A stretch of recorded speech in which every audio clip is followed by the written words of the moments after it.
Medan, tapi peperangan dengan Zionis ini adalah peperangan total war, ya.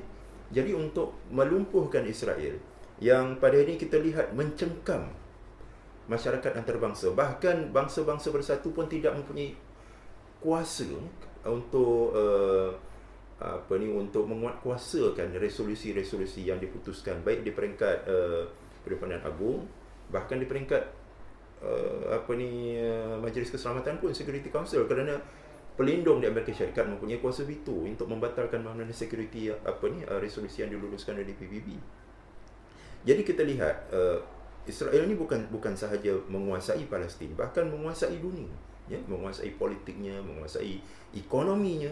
Jadi oleh kerana itu peperangan yang kita hadapi sekarang ini adalah peperangan di semua medan. Dan boikot adalah suatu senjata yang paling berkesan untuk menghadapi Israel dalam bidang ekonomi, yang mana ekonomi adalah tonggak penting kepada kelestarian dan survival Israel pada hari ini.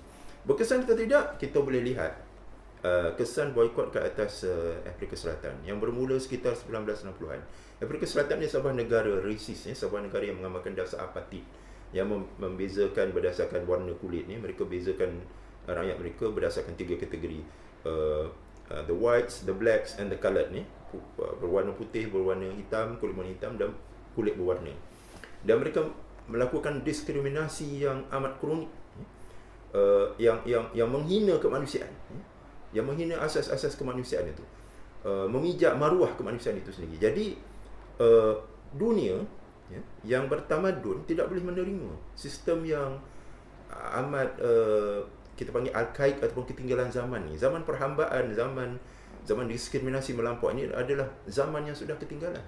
Kita hidup dalam dunia yang menghormati hak asasi manusia, yang hidup di atas dasar sama rata, ya. Jadi tindakan-tindakan ini adalah biadab, zalim dan tak boleh diterima. Jadi masyarakat antarabangsa mula melaksanakan program boikot. Mula-mula ianya dilaksanakan oleh syarikat-syarikat tertentu. Akhirnya negara, ya, yang melancarkan kempen boikot ini secara resmi, sehingga Afrika Selatan dipulaukan termasuk dalam sukan Olimpik. Akhirnya boikot inilah yang merubah landscape politik Afrika Selatan dan rejim apartheid tumbang, ya. Jadi pada tahun sekitar 1980-an. Jadi walaupun ia mengambil masa yang lama, tetapi ianya berkesan. Jadi kalau berdasarkan pada track record ataupun fakta-fakta sejarah ini, jangan perkecilkan kesan daripada boikot ni. Dan kalau kita nak tahu berkesan atau tidaknya boikot ni, kita boleh mendengar ucapan daripada Perdana Menteri Israel sendiri, Benjamin Netanyahu, di mana dia mengatakan boikot akan mendatangkan masalah yang besar kepada Israel. Dia mengakuinya. Bila dia mengakuinya dan menyebutnya secara terbuka, membuat pernyataan terbuka, itu berarti boikot memang benar-benar berkesan. Dan mantan Perdana Menteri kita Tun Mahathir pun ada menyebut semalam, boikot hanya berkesan sekiranya ianya dilakukan secara menyeluruh di peringkat antarabangsa. Inilah yang berlaku sekarang, ya. Boikot ini bukan saja dilancarkan oleh negara-negara umat Islam, ya, yang ada masalah dengan Israel kerana mereka menjajah bumi Palestin, kerana di situ ada faktor keagamaan. Tapi jangan lupa, isu Palestin Israel ini bukan isu keagamaan semata-mata, adalah isu kemanusiaan, ya. Dan oleh kerana ianya satu isu kemanusiaan, kita lihat seluruh dunia pada hari ini mula memihak kepada Palestin, walaupun media masih memberikan gambaran seolah-olah Israel adalah sebuah negara yang menjadi sasaran keganasan, ya. Itu yang mereka paparkan dalam CNN, mereka paparkan dalam media-media barat, tetapi mereka tidak boleh menipu masyarakat antarabangsa. Masyarakat antarabangsa sudah tahu realiti yang sebenarnya, dan penipuan ini tidak lagi dapat diterima, ya. Dan kerana itu kita lihat program boikot ini paling berkesan di negara-negara barat, khususnya Amerika Syarikat, ya, di mana mereka mempunyai satu gerakan yang mereka namakan sebagai US Against Apartheid Israel, dan juga BDS campaign, Boycott, Divestment, Sanction. BDS ini juga ada di United Kingdom, ada juga di negara-negara Eropah, dan pengguna di negara-negara tersebut sangat kuat menyokong kempen boikot ini, ya, dengan mendatangkan hasil-hasil yang mendatangkan hasil lah, mencapai objektif. Contohnya syarikat Caterpillar, ya. syarikat Caterpillar ini diboikot di Amerika Syarikat, sehingga Caterpillar terpaksa memindahkan operasinya daripada tebing barat ke tempat lain. Ya. Begitu juga kita tengok boikot ke atas Alstom. Alstom ini membina sistem LRT di Mekah, antara Mekah dan Madinah, yang sepatutnya memberi kemudahan kepada jemaah haji, ya, dan umrah.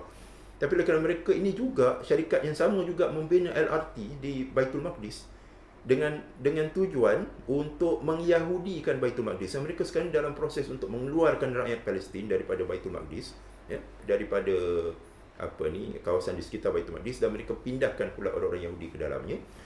Oleh kerana itu Alstom diboikot. Oleh sebab Alstom ini diboikot, kerajaan Arab Saudi telah membatalkan kontrak Alstom dan memberikannya kepada syarikat lain. Alstom kerugian 10 bilion US dollar. Benda ni fakta. Ya. Begitu juga boikot ke atas Motorola, ya, yang sangat rancak dijalankan di United States, di Amerika, yang dipelopori oleh rakyat Amerika sendiri. Dan mereka mendesak kerajaan mereka supaya menghentikan mengguna dana awam dan juga duit pembayar cukai untuk menyokong Israel. Kata stop using our taxpayers money to support Israel.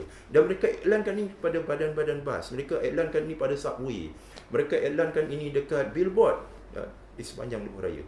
Jadi kita lihat kempen-kempen boikot ini sudah mula menggigit. Sebab itu Benjamin Netanyahu mengatakan boikot akan mendatangkan kesan yang buruk kepada Israel. Bahkan Knesset telah meluluskan satu undang-undang. Sesiapa yang melancarkan kempen boikot telah melakukan kesalahan dan boleh didakwa di mahkamah Israel. Jadi, yalah, itu satu ancaman lah.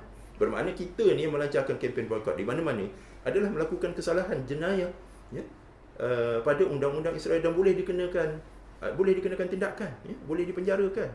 Tapi lagi sebab kita berada di luar, tapi menunjukkan betapa bimbang dan gusarnya mereka, sehingga mereka terpaksa meluluskan undang-undang tersebut, ya. Dan maknanya itulah, kalau kita nak mempersoalkan berkesan atau tidak, kita sudah melihat kesannya, ya, dari sudut sokongan yang semakin meningkat di kalangan masyarakat antarabangsa. Dan ini bukan di kalangan umat Islam sahaja, bahkan ini lebih berkesan di kalangan masyarakat bukan Islam di negara-negara barat, ya. Amerika Syarikat, di Eropah, di United Kingdom. Dan paling menarik, kalau kita tengok di United Kingdom, mereka telah melancarkan kempen boikot ni dengan begitu agresif, dengan masuk ke pasar raya dan melonggokkan barang-barangan yang datangnya daripada tebing barat dan sebagainya, dan mereka kempen kepada orang ramai, kempen kepada pengguna. Inilah dia barang-barang yang datang daripada the occupied territories ataupun tanah Palestin yang dijajah. Dan di setengah-setengah negara di Eropah, terutama di negara-negara Skandinavia, mereka letakkan label Star of David, ya, kepada barangan ataupun produk yang diimport daripada Israel. Jadi mereka bagi pilihan kepada pengguna, ya. Maknanya kalau kamu nak boikot barangan Israel, ini dia barangan Israel. Kamu tak perlu boikot, kamu tak perlu beli sebab kami dah letak label, dan kamu boleh beli barangan yang lain. Jadi kita lihat mereka lebih agresif, mereka lebih yakin, ya, mereka lebih tegas dalam melaksanakan kempen boikot ni sebab mereka tahu ianya berkesan, ya. Tapi kita dekat sini, dekat Malaysia, kita teragak-agak dan kita mempertikaikan. Ini yang kita dapat perhatikanlah dalam maklum balas yang kita terima dalam Facebook dan